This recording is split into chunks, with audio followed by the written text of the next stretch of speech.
এখানে আমরা দেখি যে কোনো একটা লিঙ্ক থেকে আমরা কিভাবে কিউআর কোড তৈরি করব। তো তার জন্য আমরা যে কোনো লিঙ্কটা দিতে পারি। ধরো আমার কাছে একটা জিওজেব্রা ফাইল আছে, ঠিক আছে, তার এই ফাইলটার করসপন্ডিং আমরা একটা লিঙ্ক তৈরি করি, সো দ্যাট এই লিঙ্কে ক্লিক করলে যাতে যে কেউ এই ফাইলটা দেখতে পারে। তো লিঙ্ক তৈরি করার জন্য আমরা এই শেয়ারে গেলাম, শেয়ারে গিয়ে এই লিঙ্কটা আমরা কপি করে নিলাম। এবার এই লিঙ্কটা থেকে আমরা কিউআর কোড কিভাবে তৈরি করব আমরা একটু দেখি। তার জন্য কিউআর কোড তৈরি করার জন্য অনেক ওয়েবসাইট আছে, তোমরা গুগলে সার্চ করলে পেয়ে যাবে। ফর এক্সাম্পল আমি এই ওয়েবসাইটটাতে যাচ্ছি, এখানে এই একটা ওয়েবসাইট আছে, আমি ওয়েবসাইটটা দেখো, আবারও আমি করছি, রিফ্রেশ করে আমি দেখালাম যে QR-creator.com।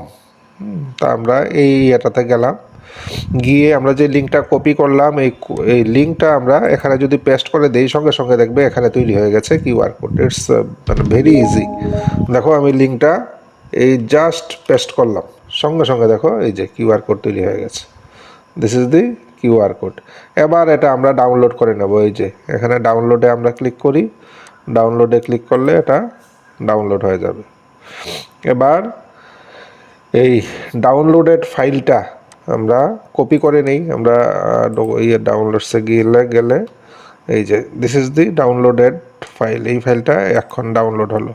তো এটা আমরা কপি